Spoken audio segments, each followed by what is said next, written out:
from inside Memorial Stadium. This is the Huskers Radio Network podcast. All Huskers, all the time. Here's your host, Jessica Coody.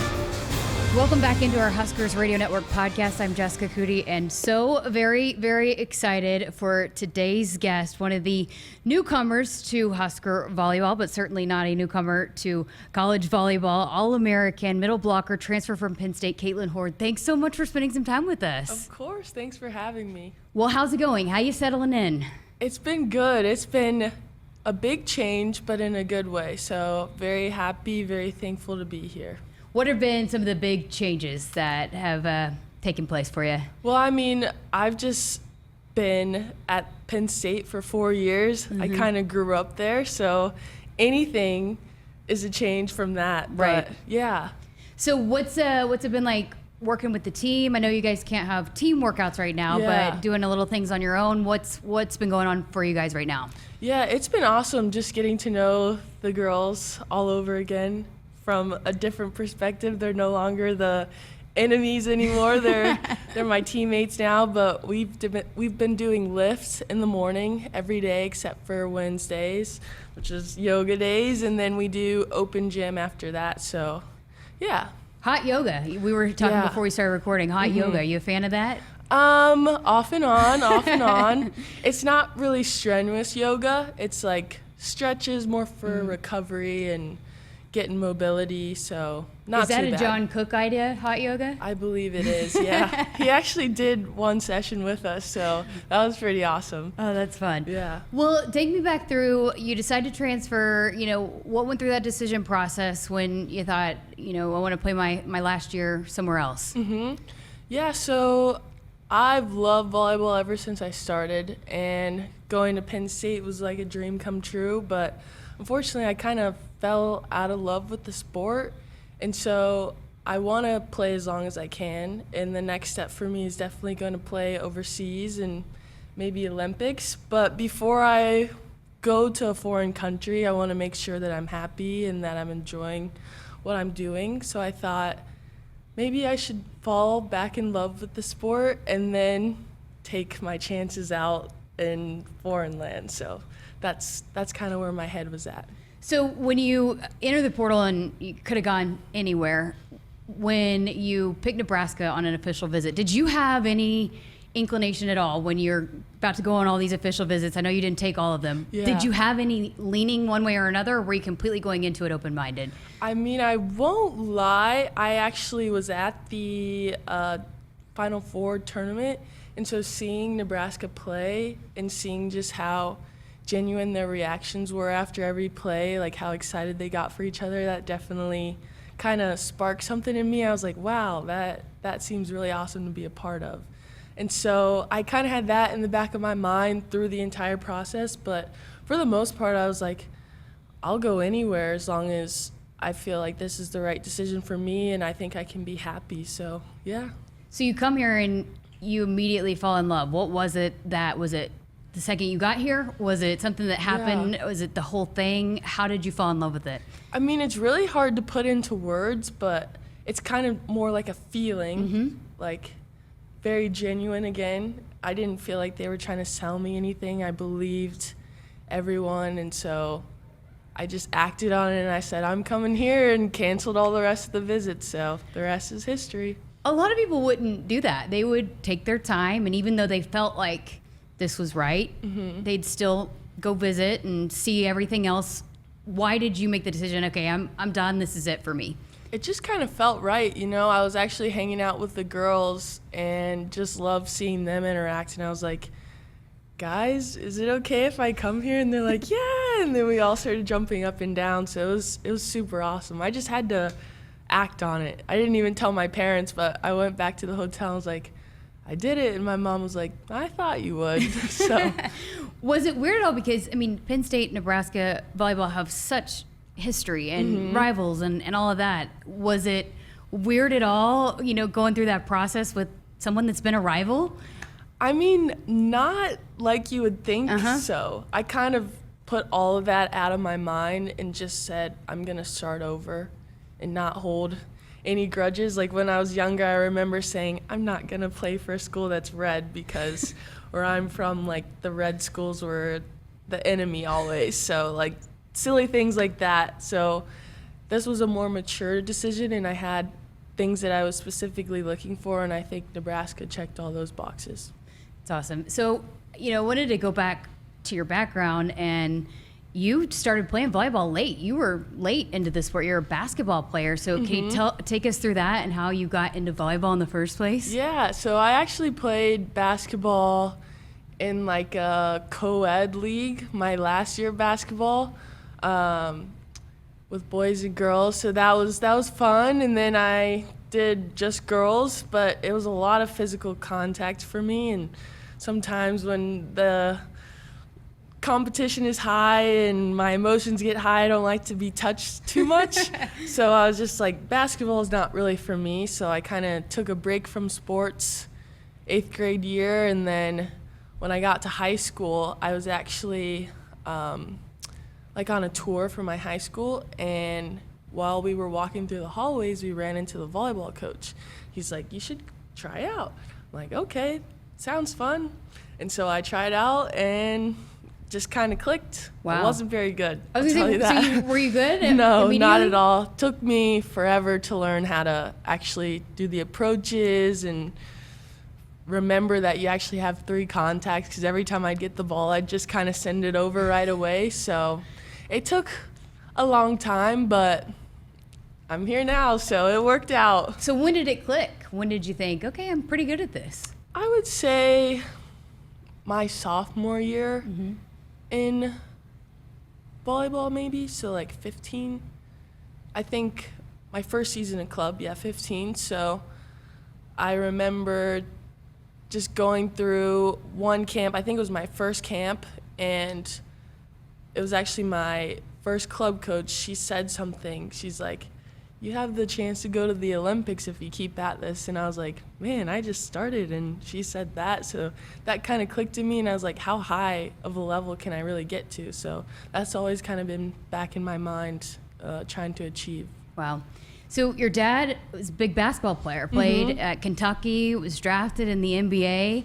What was that like growing up with a guy that was such a phenomenal athlete? It was awesome. I mean, I remember going to the Y and him teaching me how to do like the hook shots and all that stuff. So always had that good background of athletics, and my parents were never really too pushy about you have to be perfect all the time, which I think is good, because now I'm my own worst critic, and so I think I know when I'm not performing the way I need to be, and I can,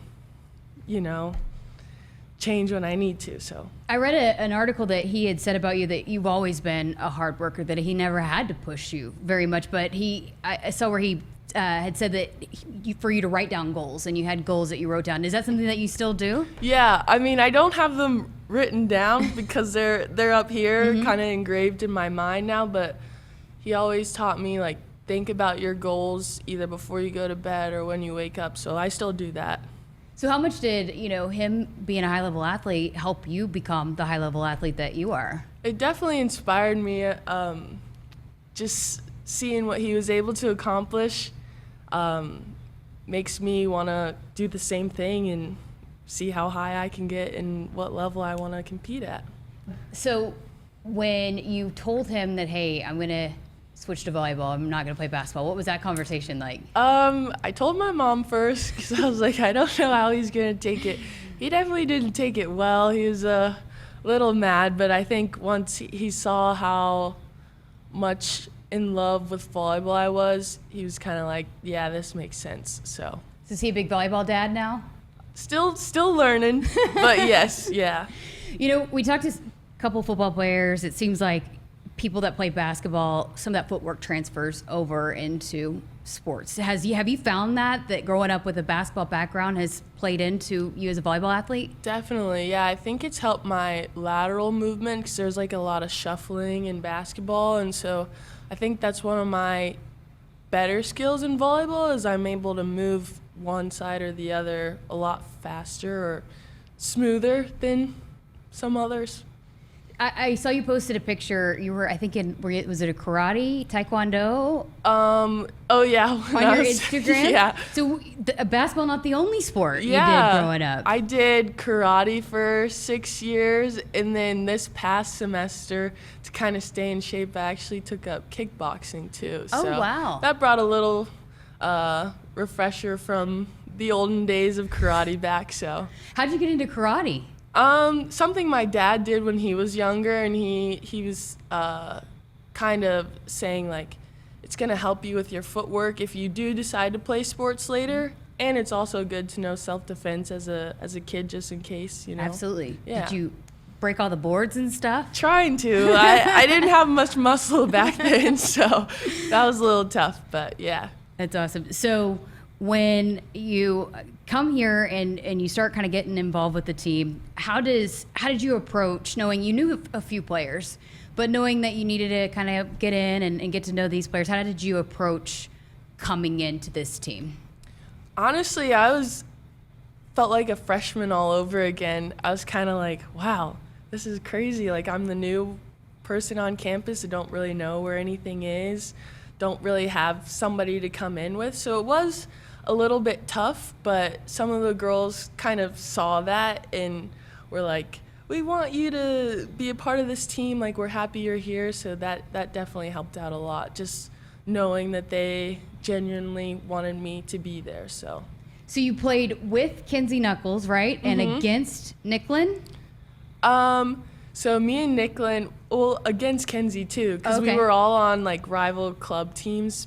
I think pretty much all of my high school career. Their team was pretty tough, yeah. So what team was it? Kenzie was on Munciana, and then Nicklin was on K2. So anytime we had to play them, we knew we had to be on our A game. Has that been helpful, though, knowing that you did have a little bit of knowledge other than just playing them Penn State, Nebraska? Yeah. You did go back a little bit further than that. Has that helped? Yeah, for sure. And then we'll like say like a couple of things about it. So definitely a nice walk down memory lane seeing them. Yeah. So you graduated, degree in communications. Mm-hmm. What's your goal now, education-wise here? So I'm actually doing a graduate program. It's called the Applied Science Program, and it's more of like a entrepreneurship type of thing where you build your classes towards whatever career field you want to do later in life, or if you want to create a business. And so as of right now, I'm kind of thinking I want to create a business. And so because I have really big feet, and I know a lot of women in the volleyball community do too. So I kind of want to create a company that caters to women with big feet. So That's amazing. Yeah. Do you already have designs in place? Sneakers, high heels? What kind of shoes? I was kind of thinking the whole 9 yards, Oh, that's but amazing. gotta get somebody with an artistic eye to help me out a little bit so that I can kind of translate my designs a bit easier. Are you into fashion then? A little bit. I got my own style, I think, so I don't know if anybody else would like it, but I got my own thing going, yeah. What a cool idea. Was there, I mean, I know having big feet, but was there a moment that you're like, hey, this would be something that would be cool to do? Just kind of the fact that I know it's hard for me to find shoes. I wear men's shoes most of the time, so it's more of a need that I think needs to be addressed, so.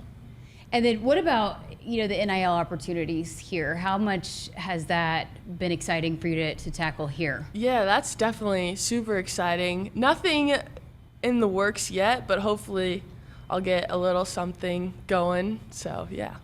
Was that something, though, that was attractive to you, being that, you look at the Final Four, for example, and a lot of the top NIL athletes for volleyball, like 4 of the top 6 and 6 of the top 10 came from Nebraska. Was that appealing to you? Is that exciting to you, knowing that Nebraska volleyball is supported really well here? Mm-hmm. I mean, it doesn't hurt, but we didn't really do anything like that at Penn State, so it wasn't a top thing for me to have. So definitely a benefit, yeah. But being that you want to get into business, it has to be the opportunities that you could build around that. Yeah, for sure. That would definitely help out a lot. Mm-hmm. So have you already built your class schedule then? I have kind of a little bit, still working on it, but I think we're going to finalize my classes later this week. So when you think about you played here and the crowds that were here and how wild it got, how exciting is that to know that you're going to be on Team Nebraska and inside in front of this crowd this year? It's super exciting. I mean, I know how I feel or how I felt when we played here. It's just an incredible atmosphere, and one thing I like about this crowd being on the other side is they cheer for just good volleyball. So regardless of if it was Nebraska scoring, if it was a long rally and maybe we won the point, they would still cheer, which was super awesome. So I'm excited to be on the opposite end of that and have the cheers regardless, but I'm super excited. What was your favorite atmosphere to play in that wasn't Penn State? I'd probably have to say here. Really? Yeah, just every time we came, the crowd was full and lively, so that's definitely very appealing. Okay, other than Nebraska, then what was second best? Let's see. Wisconsin was a super intense atmosphere too. I think we played near Halloween because I remember some people being dressed up, so that was kind of fun to be a part of. You know, and you talk about the atmospheres, and you were at the Final Four, and the crowd there, the record crowd, and the record numbers on television. What has it meant to you to be a part of the growth of this sport and how people are really invested in this sport, and it continues to grow every single year? Yeah, it's incredible. I'm happy volleyball is so huge now because I didn't have it at my middle school, hardly knew about it in high school, so super excited for young females to get involved and find a passion at a younger age. Well, you're playing for a legendary coach in John Cook. You just played for a legendary coach there at Penn State. What was it like playing under Russ Rose and just learning from him for those 4 years? I think the main takeaway that I have from being coached by him is just always giving your effort, 100% effort, even when you think you don't have anything else to give. Go after every ball, and yeah, you play for the ones around you. So, what's your goal? What do you hope to accomplish while you're here in a Nebraska uniform? Yeah, obviously a national championship would be pretty sweet. Big Ten championship would be really sweet as well. But I really want to fall in love with the sport again. That's kind of a main goal for myself. Be the best middle blocker that I can be and be a great teammate. So those are my goals. I love it. Love it. Well, we're so excited to have you here. Thanks for spending some time with us. I know Husker fans are stoked you're here in Lincoln. Thank you.